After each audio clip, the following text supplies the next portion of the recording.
আজকে আমি আপনাদের সাথে নতুন একটা জিনিস শেয়ার করি। আমি যে জিনিসটা শেয়ার করব আমার মনে হয় এই জিনিসটা বাস্তবে অনেকেই হয়তো বা দেখছে, আবার অনেকেই দেখে নাই। কিন্তু যারা যারা দেখে নাই তাদের মধ্যে আমিও আছি। কারণ আমি এই কথাটা কি জন্য বললাম সেটা বলি।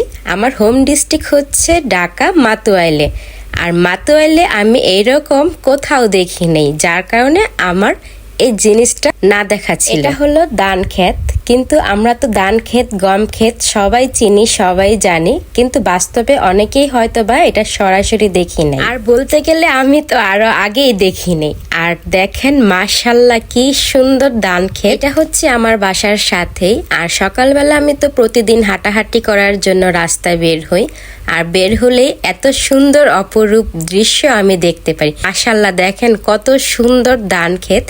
আমি তার আগে সত্যি কথা ধান ক্ষেত গম ক্ষেত কোনো ক্ষেতই আমি দেখতে পারিনি। এখানে পাশাপাশি দুইটা ক্ষেত আছে, সামনে একটা ক্ষেত আর মাঝখানে এরকম সাইড দেওয়া আছে, তারপরে আবার আরেকটা ক্ষেত। তবে আলহামদুলিল্লাহ জাপানে আসার পরে গ্রামে থাকার কারণে হয়তো বা আমি ধান ক্ষেত গম ক্ষেত দেখতে পারছি। এত সুন্দর দৃশ্য আবার সিটিতে নাই, যতটা সুন্দর দৃশ্য গ্রামে থাকলে দেখা যায়। দেখেন এখানে আবার কত সুন্দর খেতে পানি দেওয়ার জন্য সাইড দিয়ে হচ্ছে পানির লাইন, আর এই পানিগুলা কিন্তু পাহাড় ঝর্ণা থেকে আসে। আর এখানে পানির যে কলকল শব্দটা, এই শব্দটা অনেক দূর পর্যন্ত পাওয়া যায়। এখানে পানির শব্দ, ব্যাঙের শব্দ এবং ঝিঝি পোকার শব্দ মিলে কিরকম যে একটা অদ্ভুত সুন্দর সাউন্ড পাওয়া যায় বলে বোঝানোর মতো না।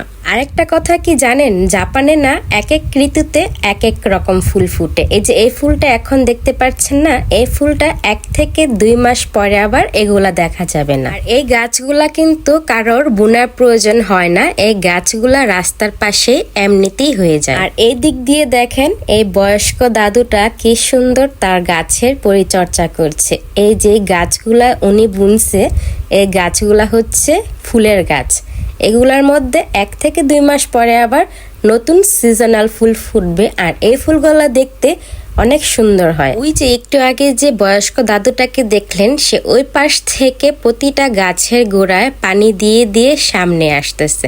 দেখেন এখন আবার এদিকে এসে পড়ছে পানি দিতে। তাদের বয়স কিন্তু আনুমানিক 100+, কিন্তু তারা এখনো অনেক কাজ করতে পারে। যাই হোক, আসসালামু আলাইকুম আমার সম্মানিত এবং ভালোবাসার বন্ধুরা, কেমন আছেন আপনারা সবাই? আমি অনি, আলহামদুলিল্লাহ আল্লাহর রহমতে ভালো আছি। আমার পেজে এখন যে ব্লগটা দেখছেন সেটা হচ্ছে ব্লগ নাম্বার 17। আর এই জিনিসটা কি জানেন, যেটা এখন আমি আপনাদেরকে দেখাচ্ছি, এটা হচ্ছে এখানকার কোয়ার্টারের ময়লা ফেলার জন্য একটা নির্দিষ্ট জায়গা।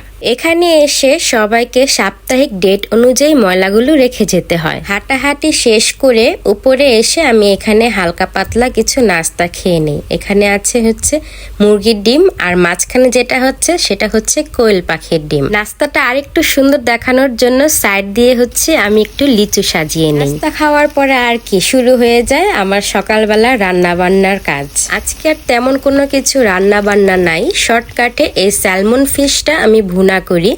আর ভুনার মধ্যে একটু টমেটো থাকলে কিন্তু ভালোই লাগে খেতে। টমেটোর সাথে আমি আবার এখানে একটু মটরশুঁটি দিই, আর মটরশুঁটি টমেটো দিয়ে যে কোনো মাছ ভুনা করলে মাছের তরকারির স্বাদটা কিন্তু একটু বেড়ে যায়। এগুলোকে ভালো করে ভেজে কষিয়ে তারপর আমি মাছটা দিয়ে নেড়ে চেড়ে একটু রান্না করে নিই। আর স্যালমন ফিশটা কিন্তু খেতে অনেক সুস্বাদু একটা মাছ, যদিও আমি তার আগে কোনো সময় মাছ খাই নাই।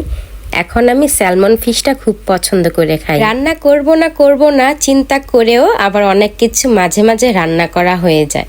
মাছ ভুনা তো করে ফেললাম, এখন ইচ্ছা হলো শুটকি ভর্তা করে সেই শুটকি ভর্তাটাকে আবার তেল আর পেঁয়াজের মধ্যে একটু ভাগার দিই। এই ভাগারটা কিন্তু অনেক মজার হয়ে থাকে। এখানে আমি প্রথমে কাঁচা শুটকি মানে চাপা শুটকি, পেঁয়াজ, রসুন, শুকনা মরিচ দিয়ে আগে পাটায় বেটে নিই। বেটে নেওয়ার পরে হচ্ছে তেলে ভাজা পেঁয়াজটার মধ্যে বাটা শুটকির ভর্তাটাকে আমি এখানে ভাজার জন্য বা রান্না করার জন্য এখানে দিয়ে দেই। এখানে আমি ভর্তাটাকে নেড়ে চেড়ে ভালো করে একটু ভেজে নেই। ভেজে নেওয়ার পরে সামান্য পরিমাণ পানি দিয়ে ভর্তাটাকে রান্না করি। যখন দেখা যায় যে তেলটা উপরে ভেসে আসে, ব্যাস হয়ে গেল শুটকির বাগার।